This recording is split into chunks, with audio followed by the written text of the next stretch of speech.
McCuistion, for over 28 years talking about things that matter with people who care.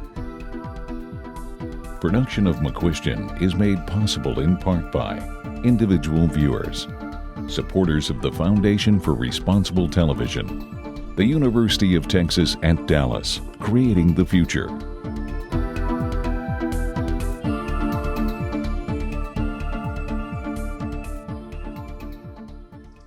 Well, I'm Dennis McCuistion, and welcome to our program in another series of Doing It From Home via Zoom.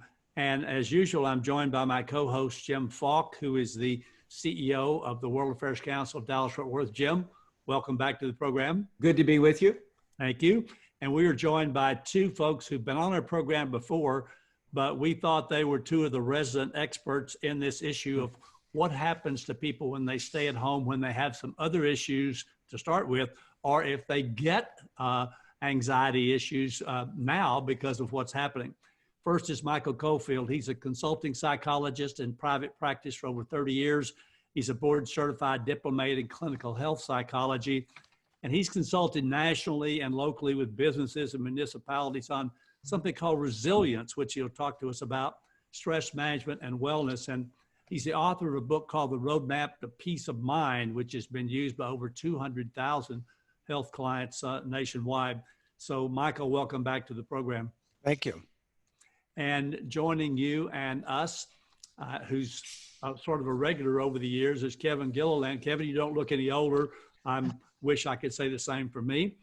But he's a licensed clinical psychologist and executive director of Innovation 360, an outpatient counseling service that works with people struggling with mental health, substance abuse, and relationship issues. And over the past 20 years, he's lectured throughout the country to individuals and couples and participated in research trials and all sorts of things having to do with these issues. And I suspect, Kevin, and you're going to tell us whether this particular situation, this sheltering in place and this loss of jobs and all, what has that done to the folks that you're aware of and to the people you talk to around the country in relation to substance abuse issues? Yeah, first, it's great to be on with you guys again, and I'm so glad that we're spending time on this. What we've seen is, and historically we've seen it, is times like this, our consumption goes up. And it typically goes up for the same reason, which is stress and anxiety we really dislike. It agitates us. And isolation, while it may be the right medical intervention, it's one of the most savage mental health symptoms we suffer from. And that's about being disconnected from people, and for a lot, surprisingly disconnected from the gym or the office or a restaurant. And we're trying to get away from that feeling. And unfortunately, we humans sometimes reach for things that aren't good for us, aren't good for our immune system. And alcohol is a very common one. So you have this situation now where people are unable to go out of their house and it changes the routine. What about organizations like Alcoholics Anonymous, where people would go once or twice a week? Have they been able to shift to this virtual new normal? You know, Jim, it's one of the things that's really been wonderful is that they have been able to step into some Zoom conferences. There are some apps that you can listen to lectures or AA meetings. The struggle is, if you haven't been plugged into one of those groups, you're not on the mailing list, and it can be really hard to navigate and find those. But there are more resources, a lot more of the professionals like Michael and myself that are offering groups that are similar to those to help people that can't get out and can't get plugged into community. Jim, you and I know something about you that not all the viewers know, and that is you have a couple of wonderful dogs. So I'm going to give you the opportunity to ask Kevin and Michael, either one, whether having that kind of a companion can help reduce some of these problems. That is an interesting question, because some of the articles have said that if you do come down with COVID-19, you should not be with your pet unless you really feel that you need it for therapeutic reasons. And I think all of us have noticed how many more people are taking walks with their children, their spouses, as well as their animals. Yes, and I think Michael would be on the same page. It is, the therapists don't like this, but research would tell you dogs have a wonderfully therapeutic effect. And I work with a gentleman that's in the health and wellness space, and he loves to say, and so I'll steal it from Todd, walk your dog even if you don't have one. That one of the things we struggle with in this situation is isolation and becoming sedentary. And that physical activity, not even necessarily working out, but physical activity is really important to our mental health, whether it's your kids or your pets. It's significant for us. So I'm a big fan. One thing I might add to that from a resiliency standpoint is that we know that when people interact socially, when they connect with other human beings, it causes a release of a very ancient hormone. It's called oxytocin. And we typically associate that with interactions with others, but you can actually get an oxytocin dose from your dog and vice versa. Well, Michael, I like the dog issue. I like the exercise issue. I think that viewer probably knows that that's a good idea, but Michael, tell that viewer how they can actually do it. Because if it were so easy as this, somebody say, well, just get up and go exercise. But I have a feeling that if I were depressed, that somebody, even if it's an expert like the two of you, telling me to do that may not be quite enough. You know, you raise also because gyms are closed now. I mean, it's more and more difficult for people to go and exercise in a facility. Absolutely. You know, that's a really good point too. And that clearly exercise, diet, all of those issues come together. But I also like to make the point that there's a reason why we don't do those things. And it seems simple on the surface. For example, if you want to lose weight, just reduce calories and increase your exercise. I mean, we all know that. Is there anybody in the audience who doesn't know that? But there's multitudes of people who just don't operate on that basis. And part of the reason for that has to do with lack of sufficient resiliency, because when you're not functioning in a optimally resilient way, what happens is, as Kevin pointed out, your anxiety level goes up, and you use food to cope with that, and it wears down your emotional energy, and you too tired to go out and exercise. And so it all interacts. You have to work on them together. Well, you've talked about resiliency a lot.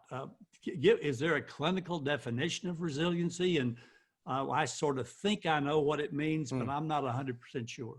Yeah, I think people refer to resiliency. They're talking about something simple like the ability to bounce back or recover. But I think it's a little bit more complicated than that. I see resiliency as a fundamental biological, psychological, social need. We have to have it. If you don't have resiliency, you can't survive, either psychologically or physically. So that's super important. But the next piece is also important, and that is that resiliency is based on a learnable skill set, And that's really important, because if it weren't learnable, if there's nothing you could do about it, why would we even be having this conversation? But that skill set is what enables us to resist and to bounce back and deal with adversities. And that sounds like it's going to be so important now, because we've gone through 40 to 55 days of this. We're beginning to loosen up, but there may be a second or third wave. So how do we prepare ourselves for what might come next? From a resiliency standpoint? Exactly. Well, there are multiple ways to look at the notion of resiliency, but I'll tell you the ones that we think that in our work that we get more bang for the buck for. The first thing is the importance of having a resilient mindset. Maybe we can have a chance to talk a little bit about that later. The second, Kevin really touched on it. It's the absolute imperative of maintaining and keeping up your social connectivity with other people.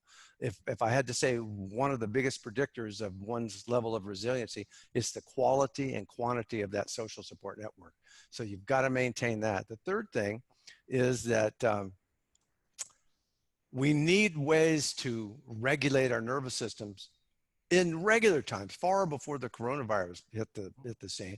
We were having lots and lots of issues with that even back then. So we need ways to do that. Fortunately, there are a lot of tools out there, almost too many tools. People don't even know where to begin, but things that like mindfulness training and that sort of thing. And then fourthly, we need some positive emotions. We have a tendency toward negative scanning. And if we let that go unchecked, it'll literally shave years off our lives. And what do you mean by negative scanning? Elaborate a bit more on that. Well, it just so turns out that human beings have a tendency to process negative experiences and emotions much more deeply, much more fully than positive ones. It's just part of our nature. And there are evolutionary reasons for that. I mean, our positive ancestors probably got eaten. The ones that made it were the ones who were vigilant and constantly on the lookout for what could go wrong. Well, we inherited a lot of that, and times are different now. And if we don't check that tendency toward negative scanning, then that's where the problems start. Yeah, Kevin, the good thing, I guess, to some extent, is that people have been in-house with their family and their kids. The bad news is people have been in-house with their family and their kids. give us some idea. I mean, I read about what goes on with domestic violence and domestic abuse right now, not to mention trying to work from home and having kids. What happens there? Yeah, you know, it's funny. I was talking with a parent group the other day, and I was like, can you think of anything more difficult than being 17 and having to live with old people, also known as your parents? And the sadness of not being with your friends.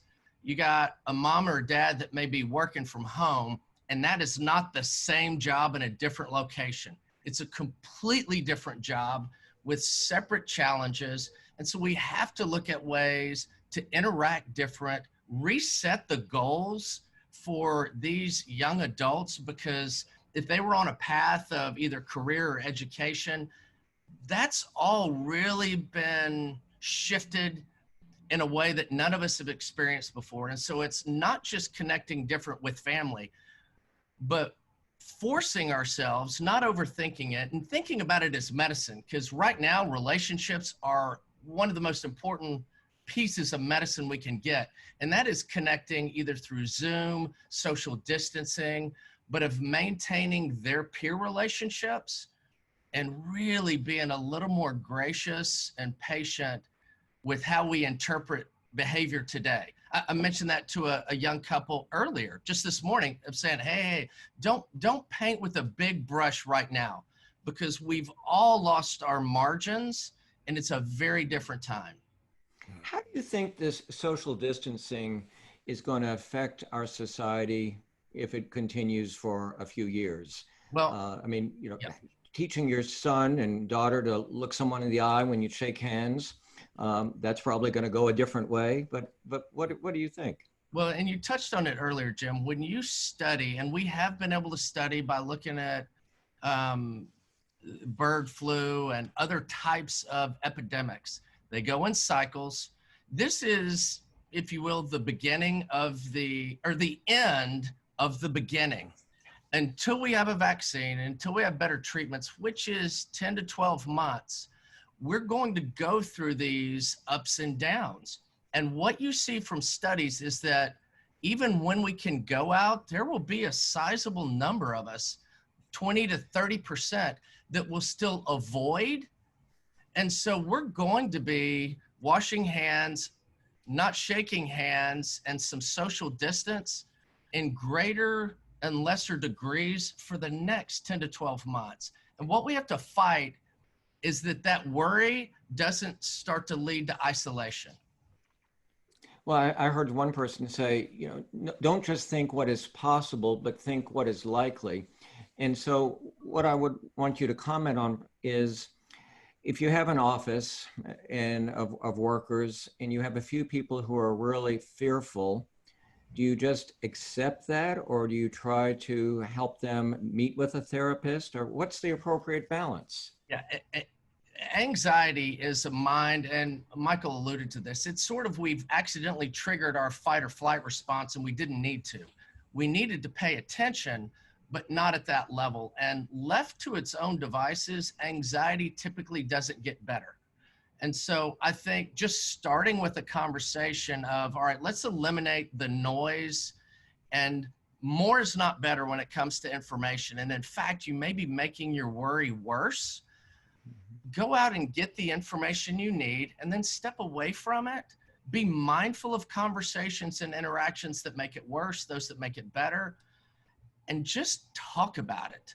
And if you stay down the middle of what the science says and the data says, which is very hard to do these days with social media and a lot of outlets that have a bias, if you're not doing that, it's going to get worse. And so I think having conversations in the office, talking about practical ways to manage information flow and the resources available if you're still struggling is going to be critical for managers, HR directors for the next year. Well, there's a recent survey done just in the last few days by a group I don't know called the Kelton Global firm. I don't know, Michael, if you saw this or not, but here's what the survey said, if you're ready for this. 72% of those surveyed said that they would reach a, quote, breaking point if they are still basically locked down, either because of government action or because they don't have a job or the employer doesn't want them to come back online. Within the next 6 weeks, 72% and 100% said if it was 6 months, they would reach that breaking point. And they're talking about things that we've talked about a little bit: loneliness, arguments with the family, constant anxiety, and depression. How do those numbers make you feel, Michael? It may be good for your business, but that's not good for anybody, really. Along those lines, and this is prior to the coronavirus issue that we're having right now, Cigna did a survey of over 20,000 people, and what they discovered was that about 40% of the general population, all different age groups, reported significant feelings of loneliness. Loneliness that they translated into roughly the equivalent of smoking about 15 cigarettes per day in terms of its impact on their health. But I actually think it's far worse than that, because, you know, loneliness and social isolation are not the same thing, but they sort of rhyme and they sort of go together. And what we know about social isolation is that people who have it are considerably more likely to die prematurely from virtually any cause, from suicide to cardiovascular disease. And I heard it said recently that the connection between those two things, the social isolation, those negative outcomes, is actually stronger than the correlation between cigarette smoking and cancer. So that social isolation is a huge issue. That's why I'm not a fan of even the term social distancing, because I think it carries surplus meaning. I wish it didn't. Yeah. And I think by now most everybody knows we're talking about physical distancing, but at the same time, for all the reasons you folks just mentioned, it is leading to some very real social isolation and increases in loneliness that I think probably just going to get worse over time until they get better. Yeah, I want to touch on something Michael said, because it gets missed, because people are worried about this virus and getting ill, or if they get it, fighting it off. Stress and anxiety triggers that fight or flight, which is cortisol and a lot of toxic emotions and neurotransmitters that we're supposed to release in small amounts. It compromises our immune system, which makes us more vulnerable. So does alcohol intake, by the way. It robs us of that restorative sleep, which if you're using alcohol to manage it, you've made it more likely that if you get it, you may not fight it off as well. And we know that from cancer studies and cardiovascular studies, that if you have untreated stress, your outcomes are much worse. The treatment's not as effective. And so stress and anxiety is paramount for our physical health over this next year. And I hate to tell people, there is no way you're going to make it 6 months being disconnected from relationships. You may kill the virus, but you've accidentally killed the host, which is this country. And that's the balance, is how do we manage the virus without losing the patient? And that is, we always have to straddle that in medicine, but also with economies and finances. And that we are stretching to its limits right now. You know, both of you, I think, have mentioned the word suicide, and I'm wondering if you're seeing, or is it too early, but are you seeing an increase in suicide or suicide attempts? Michael touched on this, and we know our anxiety and stress burden was already high. It's an election year, and there are a lot of other issues. Our rates of depression have gone up in the past 10 years, and so we have less margin. It's too soon to see the data on suicides, but they have been alarmingly increasing over the past 10 years.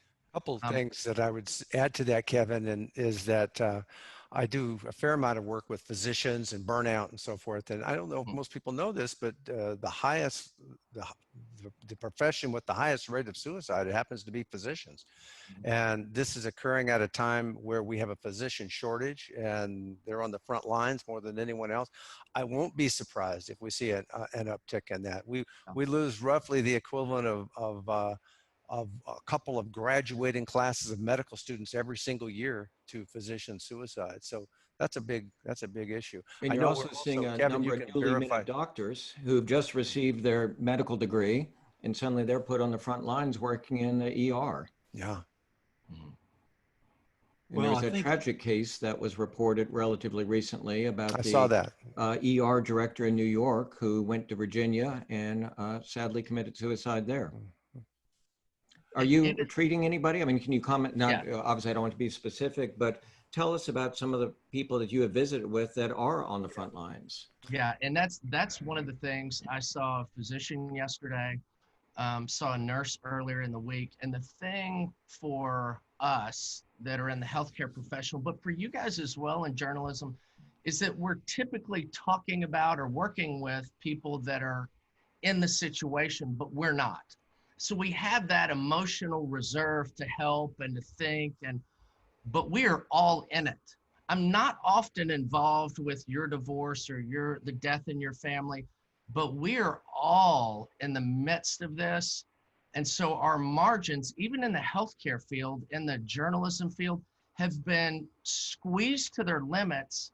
And now we're having to also try to do our job, which means I said to somebody the other day, they were asking me, hey, how are you doing? And I said, all I'm trying to do is live like I talk. And I've never had to work at it so hard on a daily basis. But if I don't do it on a daily basis, now we're just talking about when I break. And we usually break with being vulnerable to being sick or depression ourselves, or we're vulnerable to the same things. And so it's incredibly difficult time for all of us in that helping field. And that's a broad field. Hey, well, Kevin, look, here's the solution. The media has been so good and so soothing. And then, of course, they say, well, let's binge on some things on Netflix or whatever. Michael, isn't that sort of the optimism that we need? Well, that, it goes right to the point of the negative scanning I was talking about. The journalism credo, if it bleeds, it leads. I mean, there's a real reason why that happens to be the case. Yeah, the optimism part is really important, but and I think it's important to clarify what we mean by that from a scientific standpoint. The kind of optimism that we're talking about is not the don't worry, be happy, Pollyanna kind of optimism. That's actually very bad for your health and bad for you in the long run. We're talking about the kind of optimism that looks at life and from the standpoint of seeing it as it actually exists, but not worse than it is. Right. And not emphasizing. Fair. Yeah, to look at it objectively and not make it worse than it is. And that makes all the difference in terms of outcomes. And but by the way, optimism, man, if there's ever any construct in mental health that's been studied more than that, I don't know what it is. And it doesn't matter what your issue is, health, happiness, higher performance, having an appropriately optimistic outlook will make all the difference. Huge. Well, I hear you saying that. And I also have to say to Dennis, I don't think he's spending enough time reading recipes in the New York Times, and he's not baking bread. But on a more serious note, is there any silver lining? How would you try to put this in a positive way that we can learn from this? And moreover, when you're talking to your children or grandchildren? Gosh, I'll lead in for Michael, which is when you look at the history of humans, we are incredibly resilient and strong. This is a challenge unlike any we face because we're still learning to be responsible with how we consume news and information. And our kids and grandkids watch us more than they listen to us. And if we can just win the day with the fundamentals for our health, and I say it all the time, sleep is power, food is fuel, movement's medicine, and people, relationships are our oxygen. And if we'll do that well every day and see, hey, how did I do today? We'll find that we are stronger than we realize. And I think that is a really powerful thing that humans have. Michael, your thoughts? Well, what I would only add to that, Kevin, I agree with everything you just said. And I would say that what will enable you and me and all the rest of us to carry that out is really cultivating some degree of optimism. It is a learnable skill set. It's something that can be improved upon. And in doing that, it's like putting whatever else you're doing in all the other areas on jet fuel. Thank you all for being here. Jim, thank you. And Michael and Kevin, obviously you were great. I'm pessimistic about only one thing. We're out of time. So thank you for joining us and thank you for watching because as you can tell, we've been talking about things that matter with people who care. These are challenging and unprecedented times for our community where we all need to come together and look out for our neighbors and others that may be in need. All of us here at the McCuistion program are grateful to you for your support. Most importantly, we hope that you and your loved ones are safe and well. For more information, call 214-750-5157 or email nickyn@nickymcquistion.com. Visit our website at www.mcquistiontv.com. You can also follow us on Twitter at www.twitter.com/McQuistionTV or download McQuistion TV video podcast on iTunes.